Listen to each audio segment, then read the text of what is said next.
you had 2 miscarriages, right? If I would have had that first child, I would have never grown to this. After our second loss, I just buried myself into work. I was so mad at God. And then the third pregnancy happened. It was like, is it gonna happen? Like, a lot of times we find our value in doing. And so when we can remove that from our relationship, that's when we actually feel valued. Big time, massive thing you just said.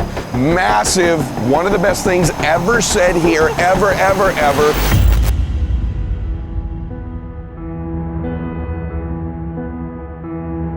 Welcome back to Max Out, everybody. I'm Ed Mylett. My guest today is an educator, a photographer, a blogger. She's the host of the unbelievably popular Gold Digger podcast. She's a mother and a wife, but even beyond that, my favorite thing, she's a self-proclaimed mac and cheese lover. Oh. You didn't know I knew.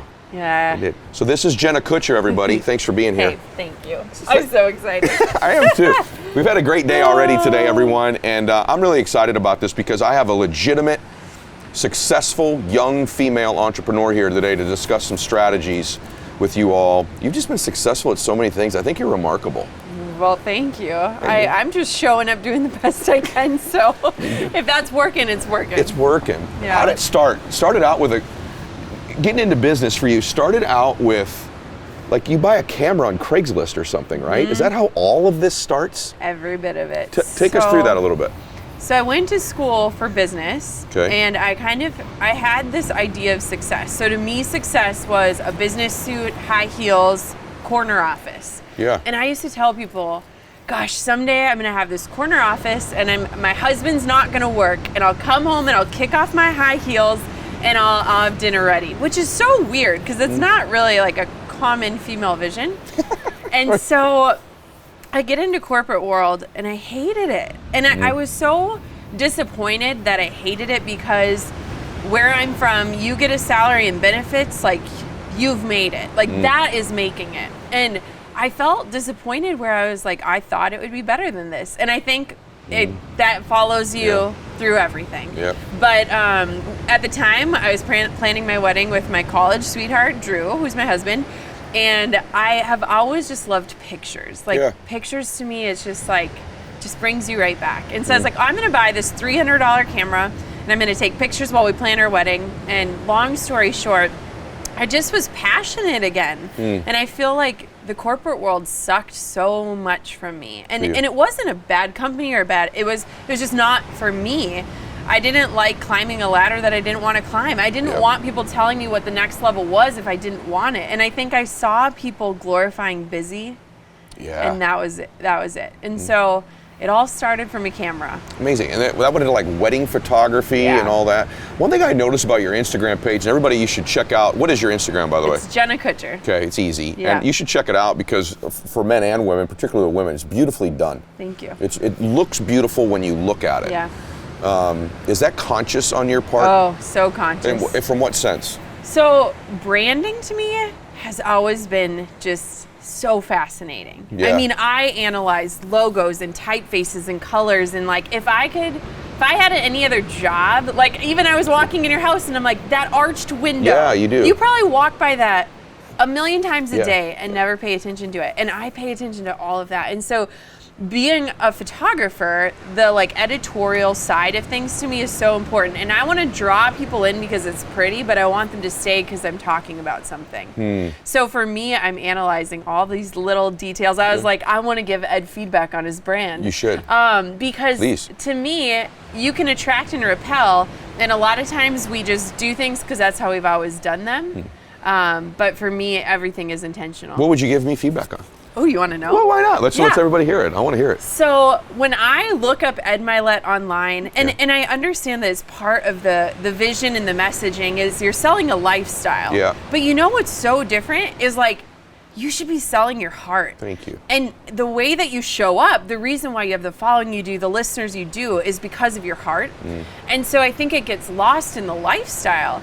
And for so many people, if I watch a demo reel and there's your jet and this home and all of that, I can't relate. Yeah. I still can't relate to this day. I mean, we live in this little suburbia place in a home that we're so blessed to own, but But a lot of people that follow you, they just want to make another $1,000. Yeah. They just want 10 hours back with their children. And so a lot of times when you level up, and I'm feeling this right now, I'm feeling this in my life, is like you feel this need for importance and more and showing these things. I mean, I'm wearing like Target today.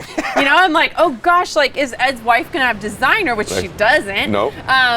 But you feel this like next thing. And what I've realized, and I think what the secret is, and we'll talk about this, I'm sure, is that we need to paint the possibility that our people can understand. Wow. You know? Yep. And so we're painting the possibility that our peers get. They're there. Yeah. And so sometimes it's like we have to go backwards. And I really felt that a lot when I went from 6 figures to 7 figures. Yep. So you're, by the way, I want to first thank you for that. Yeah. And you're the second person. I told you I'm maybe going to be with an agent now. Yeah. And identical feedback. She goes, I was surprised when I met you. You're like nothing like your brand. And I went, well, then that's a problem with my brand. So I think probably I had an initial brand in the beginning. Yeah. And then I've made all this content and I just sort of assume everybody knows that's who I am. Yeah. And I've not sort of altered the jet house muscle thing. I'll help you. I love you know what this I mean? So thank you for that. And that is really critical because you've done that. This woman's become a self-made millionaire.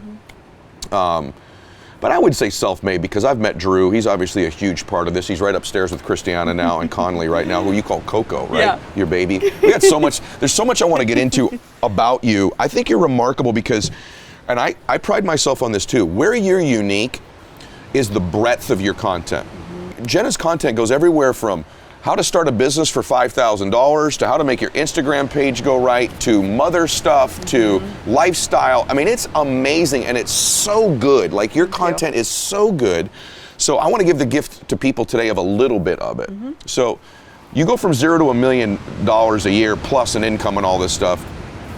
How'd you do this? I mean, that's a broad question, but how did you become you? Most people listening to this would like to grow their following and influence somehow. Yeah. How'd you do it, and what would you tell them to start with in doing it?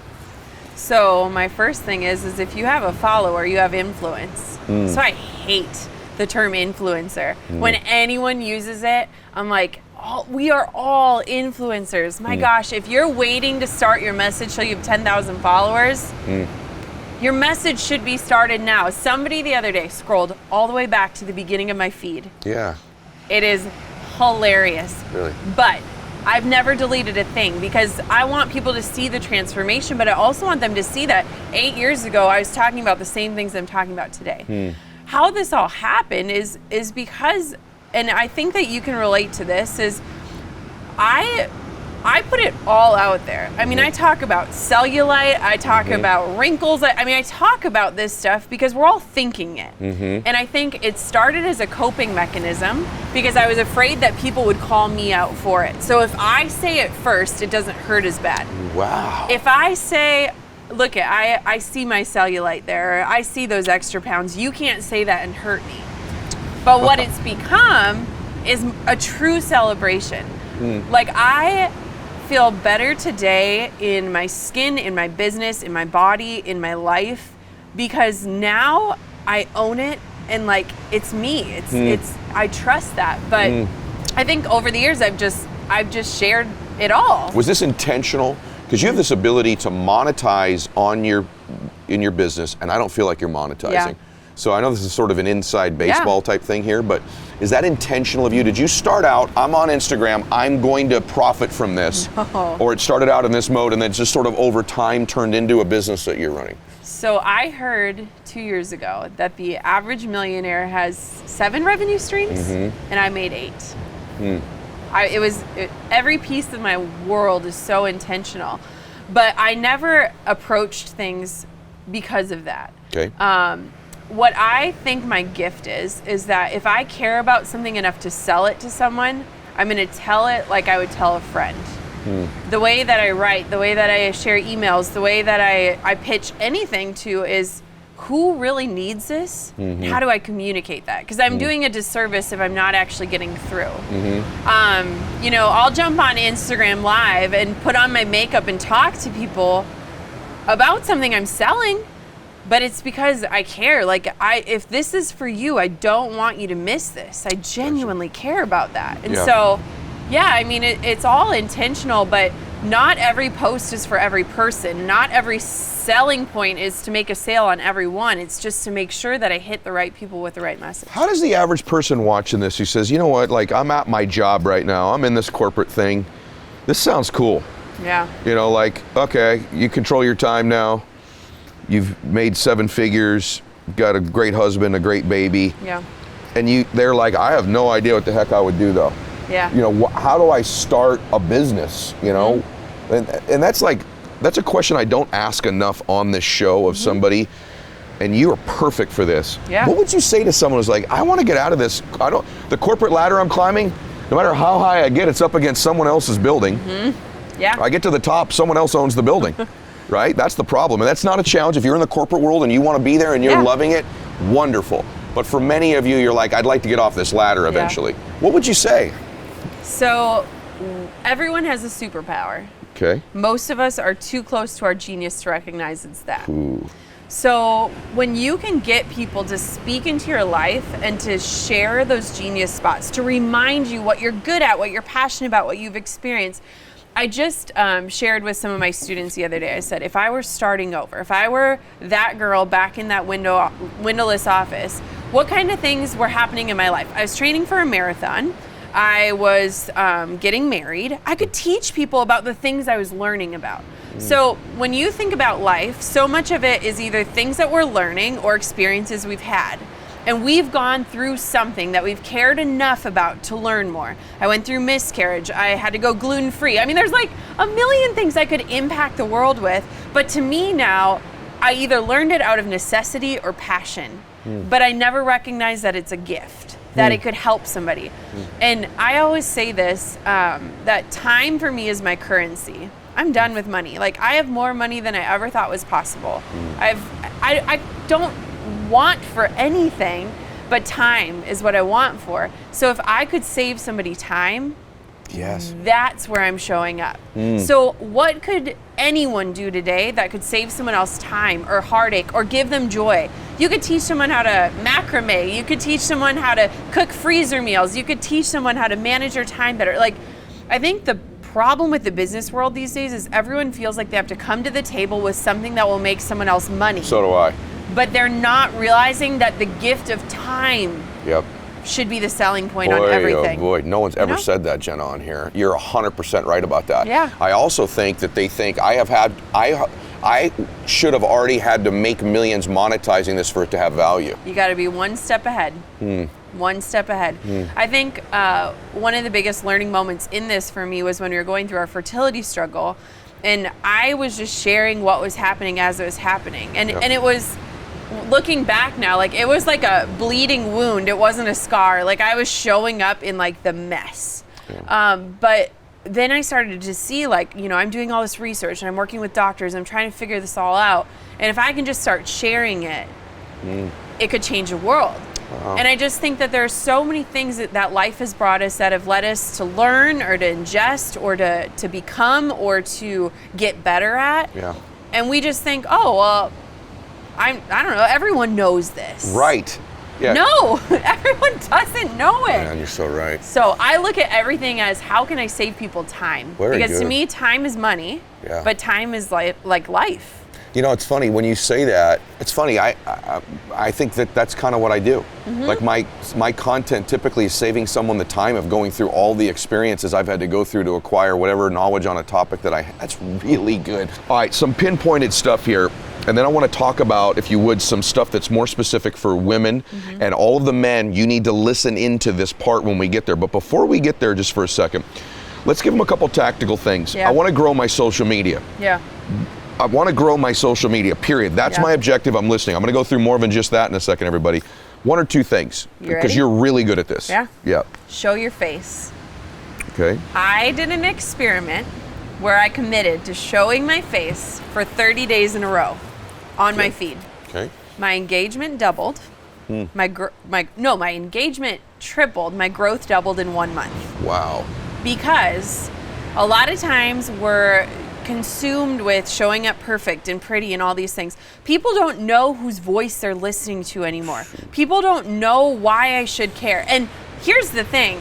I don't think that I'm the most stunning woman in the world. I got so much confidence by showing up and committing to, here I am today. Here's a picture of me doing life.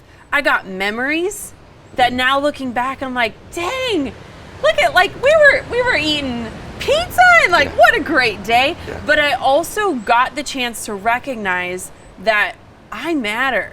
And I think that connection is so often lost on social media.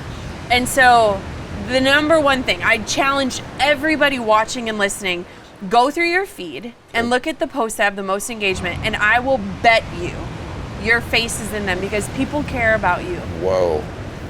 100% right. Yeah. Even a goofy face like mine, Yeah. when my face is in it, it gets more engagement. That's brilliant. Yeah. Okay, next thing. Yeah. Here we go. I'm thinking of starting a podcast or a blog. A, should I? Who should? And if I do either of those, how do I get anybody to see it? Yeah. That's a toughie.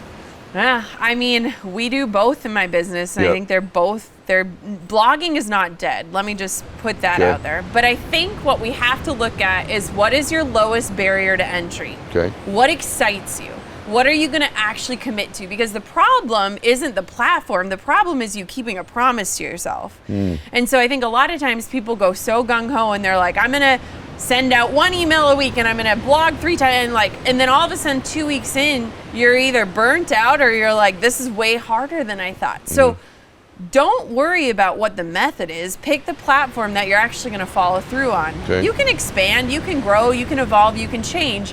But I think what's so important is that you start sharing your message. Even if it just starts in, here's my challenge that I do every day. This is good.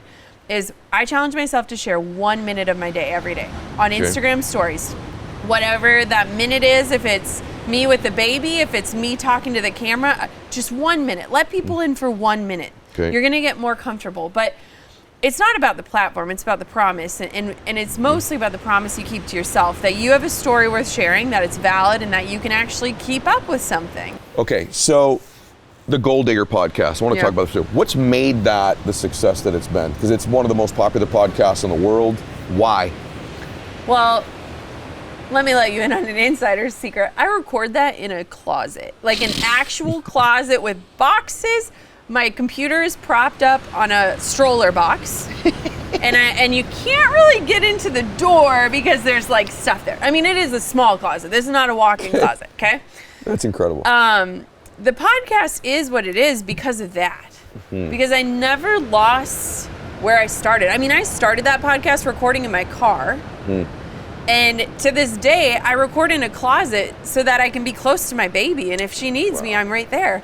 And so that is like the core of it. And I joked with you today. I said, we were driving over here. I said, babe, you think we should get the Uber Black? And he goes, I don't know. How much more does it cost? I said, $100. I don't know. You know, we've never lost that piece of ourselves. Everything is so humble about what we do. I record on a $100 microphone. I love this. It's not about the method, it's about the message. Wow. And so I don't want a fancy studio, and I don't want a producer, and I don't want any of that, because that wasn't the beginning. And so the beginning of it was just to show up with the stuff I wish I would have had. Man. And that's what it is to this day. One of the top podcasts in the world out of your closet. Isn't it great? In it. It's awesome. Well, it's awesome because I think everyone's thinking they have to have all of these conditions. Yeah. You have to have an ocean in the background. You have to have all those things. And I started my podcast. Now it's changed, but I started my podcast on a $100 mic, and in my closet. I wasn't in my closet. I started my podcast on a $100 mic in my office, and I just started talking. And the first 2 I didn't even record. I forgot to record, right? So like I You're understand. Like, dang it, that was so good. And the next 2 weren't as good. You know, you try to do it the second time, but same exact way. I just started talking. I'm like, I didn't know what the hell a podcast was, you know, in the very beginning. So we're going to shift here a little bit, because I don't ever ask things that are sort of gender specific. Yeah. But I want to. Yeah. Because I think that's where you get deeper answers. So you have this massive army of women that follow you. What are the things right now that you get asked the most? Like, what are women struggling with the most as it relates to their life, becoming an entrepreneur? Like, there's lots of there's lots of women watching and listening right now. What are they saying to you? This is what was on my mind all the time. This is what's bothering me. What is it? I think right now my heart is so much in the motherhood and career mix, and I think that is such a hard place to be. You know, the whole idea of balance, it just doesn't exist. Yeah. It's not a thing. Nothing will ever be in balance, and learning that and learning it every single day is something. But I feel like women are told that you can't do both, and you can't do both well. And I have to tell you, I think I'm doing them both well. I think I'm an awesome mom, and I'm having the biggest year of business ever. And I've only worked a couple months part-time. Wow. And I think what it is it's presence, and it's creating space for presence. So when I'm with my daughter, I'm with her. And when I'm working, and trust me, I think it's been the hardest trying to figure out, I mean, recording in a closet tells you, like, it's freaking hard to figure out what that looks like. But I think there's this message that you're less than either way. And I had a lot of fears going into becoming a mom. Even with our 3-year struggle, I thought, is something wrong with me? Like, am I meant to do this? Because I was worried that I'd be held back. I was worried about sharing my husband. I was worried about so much. And I want women to know that, like, you can do both. And there's nothing is going to be just this fine line of perfection. It's going to be messy, but it's so worth it. I think the other message is just that she's already doing it. Women have this competitiveness that we're taught to compete with women from an early age. I think if you asked a woman, this is weird, but if you asked a woman, does she check out men or women? We look at women to measure ourselves. Whether it's the size of our body, their growth, their anything. We're always measuring ourselves up. And I think so many women have this fear that she's already doing it. Why should I teach Instagram when Jenna Kutcher's out there teaching it? They don't realize that they know something or that they can do it in a different way. It's scarcity versus abundance. Do you think that's why there's so few women in the Instagram personal development life strategy space? Is that because really it's why? already been done, and they think she does it better than I could do it anyways. Because men don't think that way at all. Never. That's a good point. And I just feel like so many women, they don't feel like they can compete, so they just don't do it. Wow. I would not know that. Yeah. You talked about your, that's really interesting, because I've wondered, you're just making me think right now, I've wondered why that is that so few people are even in this space or other spaces. I also think, though, too, women don't, like, playing in this arena is hard. And I think I felt it so much more recently with just a lot of growth and trying new things and messing up and being in a tender season. And you see the way that women treat other women sometimes, and it's like, am I going to go into that arena? Brene Brown talks about it. Like, unless you're next to me, like, bloodied from the battle, you can't have an opinion. And I to this day, opinions matter to me. Yeah. Criticism matters to me. There's a difference between criticism and feedback, but most women don't even want to put them in a place to get that. You're right. I will tell you that one thing, and this isn't gender specific, but I don't mean to be gender specific when I say it, but I will tell you that the women that have been on my show or that are friends of mine that have any sort of social media influence, I will say that the criticism affects them much more deeply than it does the men. It does. It does. From Fallon Taylor and I had discussed it. Christine Simmons and I have discussed it. Rachel and I have discussed it. You're bringing it up now. That surprised me. The criticism is affects them more deeply. You talked about the 3-year. I hope you're willing to talk about this 3-year struggle. Yeah. What I love about you is, like, you share everything. Yeah. And one of the things that's sort of a secret often that's not talked about really anywhere is when a woman has a miscarriage. And I know you're blessed now, but you had 2 miscarriages, right? Can you talk about what that was like to go through that, to go through it even a little bit publicly as well? Yeah. Because there's millions of women that have gone through this themselves. And husbands who don't know what to do. You got it. That's right. Yeah. So it took us 3 years to have our baby, and I think it's been so hard for me to cross over because so much of my audience is still in that season.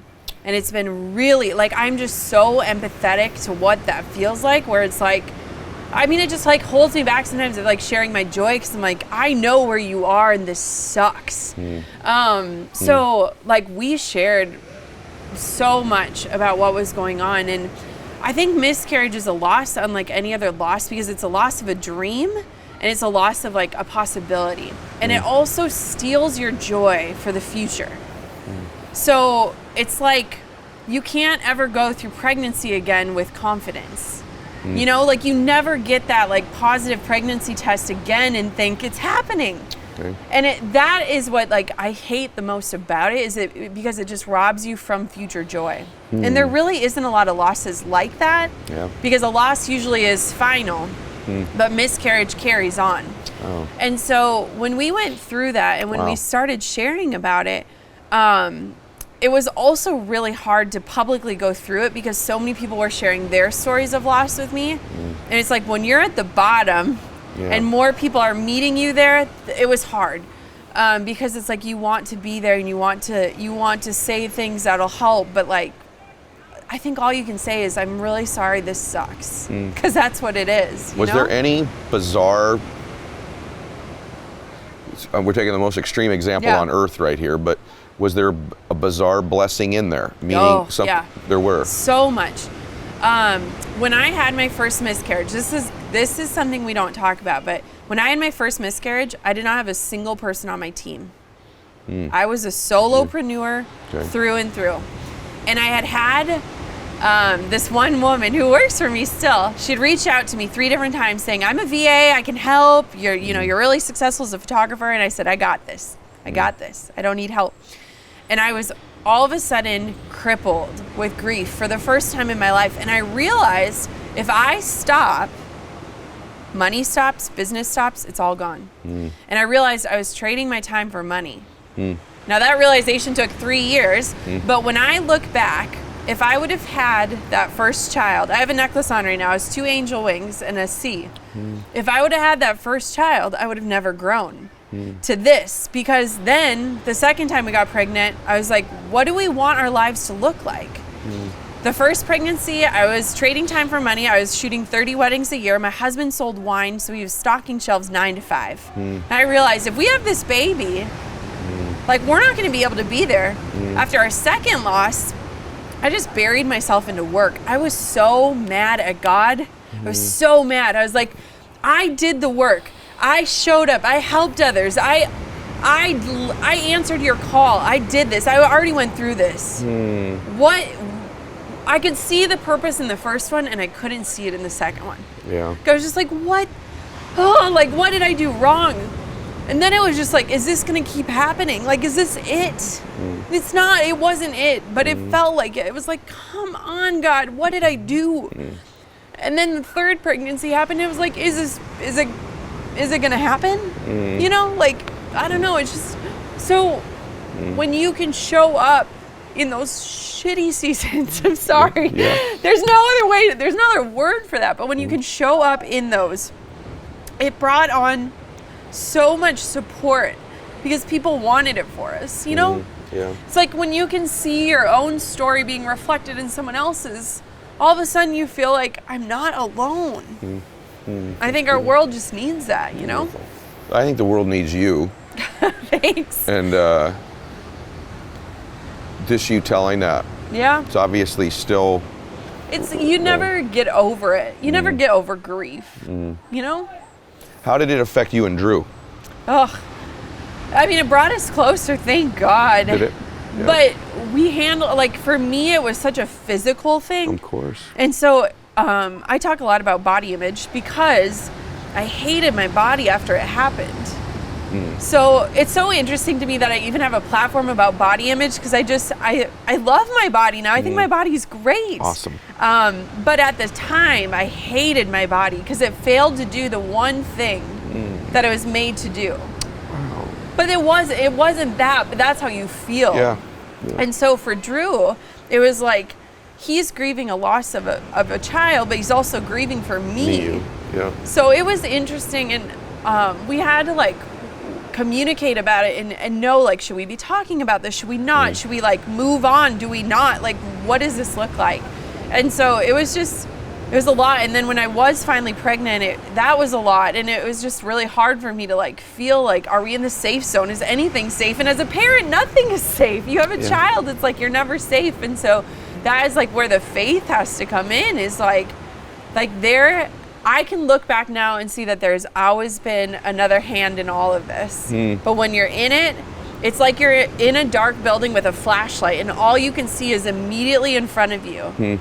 But it's like God turned the lights on and now I can just see everything. So I wish I could have seen it back then though. It magnified your faith then too? Oh yeah. I mean, how can you look at the world today and not believe that there's got to be something more than this? Yeah. I mean, we are in the most magical place ever. Right. And it's like, how could we not believe that there is someone that designed us? When I look at my baby, she's taught me more about faith, because I look at her and I'm like, you are fearfully and wonderfully and perfectly made. Yeah. And when I complain about the way I look or the way I show up, I'm telling God that he messed up on me. What if my baby looked at me and said, Mommy, you messed up on me? Oh boy, that was so good. Wow. She has taught me more about faith, because I just look at her and I think, you are perfect, you are loved, you are whole, you are enough. And I feel like God can put his hands on me and do that too. Yes. You're beautiful. You're awesome. You're the best. No, because one of the things, you're actually making me, it's really weird. I'm just all crying. I don't really get like that too often. Just because I think those of you that have faith or want it, you know, one of the most unbelievable things is we know how much we love our children. To think that God can love us even more than that is such a powerful thing to hold on to in our life. But thank you for just being willing to share that. Yeah. And for the men too that are listening to this, I think it's so important that we know that the women in our lives, whether it's our mothers or our sisters or our spouses or our friends, they carry some pain with them that we're not aware of all the time, and they carry it longer. I will tell you that I think one thing on a miscarriage, Christiane and I miscarried as well, and she'll get emotional just like you do about that time. And frankly, as a man, it's not the same. It isn't. I'm emotional about the 2 children we have. Yep. And so, men, just know that pain endures in a woman forever.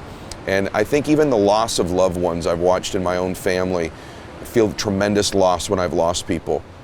Not the same way as the women in my life have. The length of it and the duration of it and the depth of it. Yeah. So men, just realize that. I really appreciate that. That's why I got emotional just listening to you. So you're just magnificent. This is why this space, whatever it is, this we get to talk to people space is so important, that you're not alone. Yeah. You are beautiful. You are favored. There is a God. There's all this just wonderful stuff. Like, out of 6 or 7 million people who see this today or listen to it rather, if 2 people got something from it, what a magic thing we've done, right? So thank you so much. And we have people that are here watching us raising their hands, giving us the amen as well. So let's talk a little bit. It's difficult to move off of that, but I want to stay in the relationship space a little bit. I get asked a lot. I've met Drew. What a stud. Good looking dude. And like, just immediately both of you, like, there's just a goodness. Yeah. You can just talk to Drew. Yeah. You know what I mean? Like, it's just an easy guy to be with. Funny too, right? But I get the sense in your dynamic, you are more of the driver. Is that fair to say? Absolutely. Okay. And I am in my dynamic too. And I get asked a lot. This is a huge thing. People that are driving right now, that are the drivers, they're about to pull over and listen, because they're like, this is the thing I always want to ask you. When I get with people in business settings and they ask me tactical business things, the one they really want to ask me is this one. And like, because they're like, I don't want to sound like a disloyal spouse, or like, I also don't want to reveal to you I'm not happy about something. But here's the question, and you know what's coming.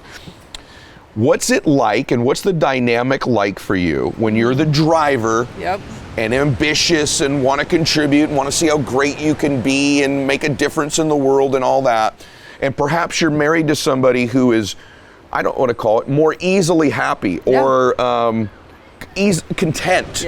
Content with the status quo, and you're not content, so to speak.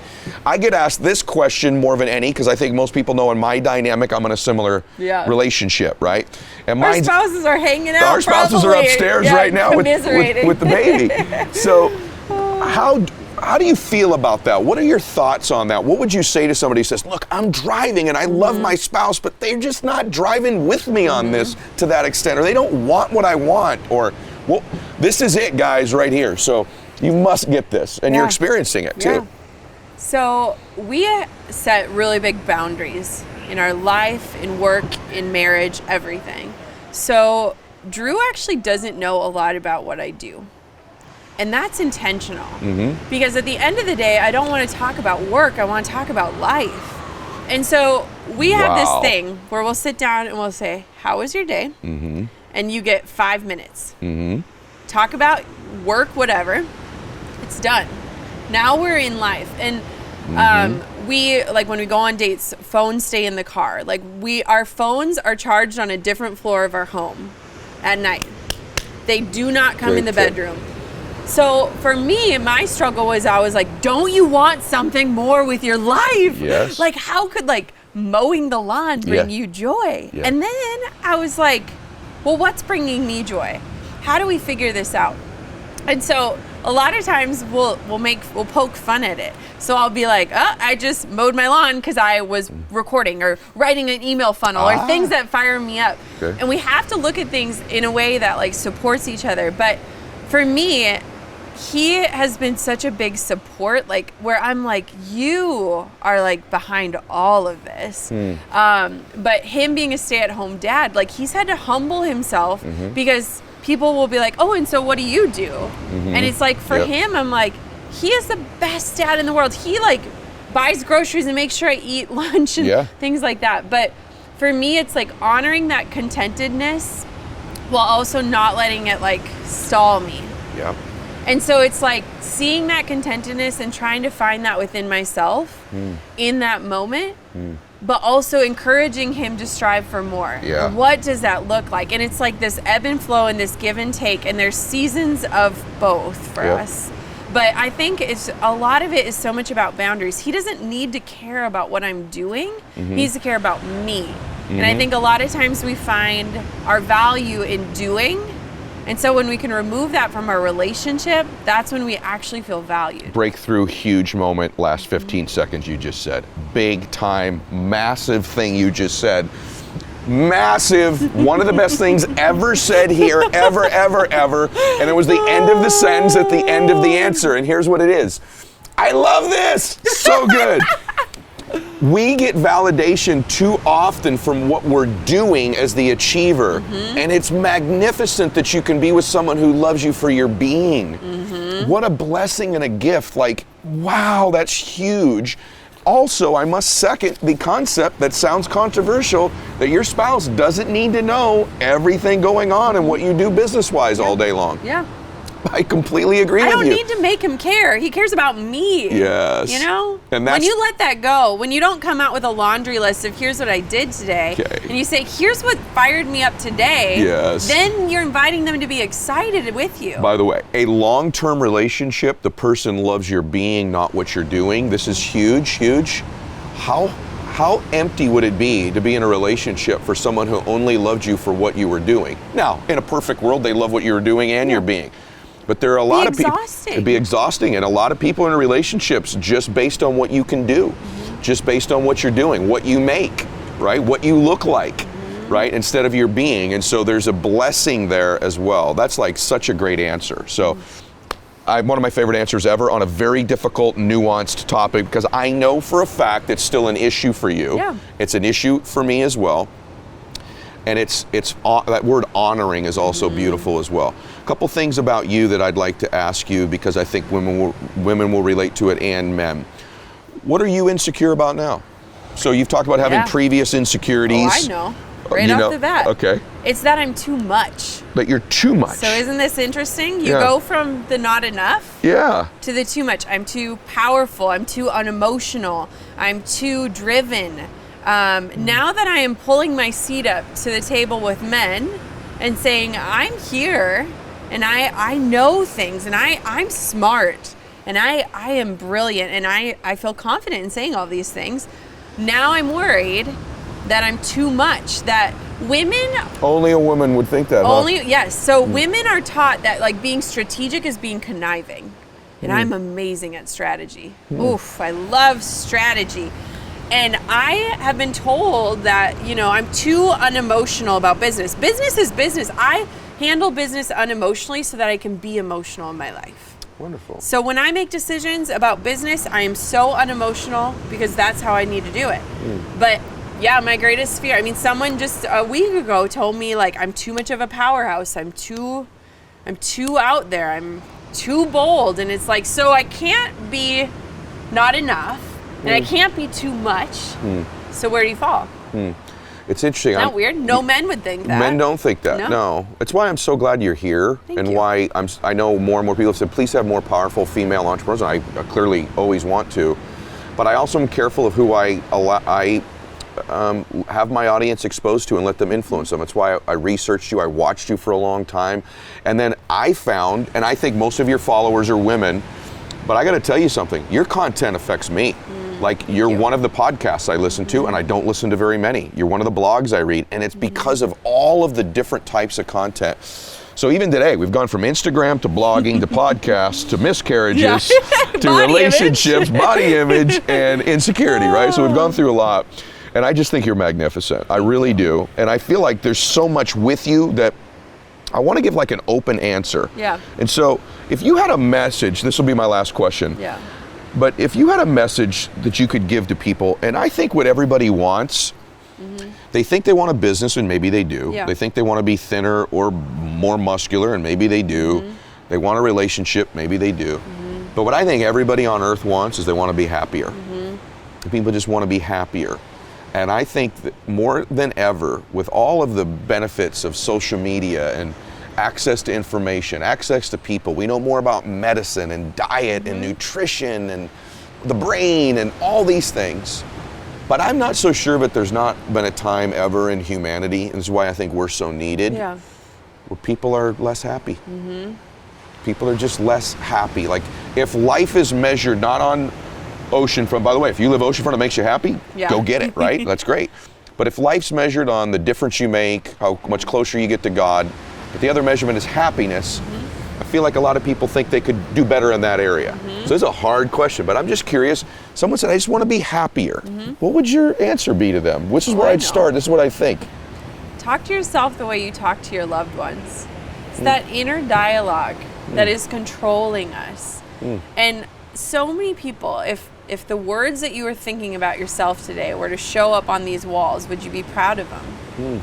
And I just think that, especially for women, but for anyone, what is that inner dialogue telling you? When you look in the mirror, when you think about the way your brain works, what is that self-talk?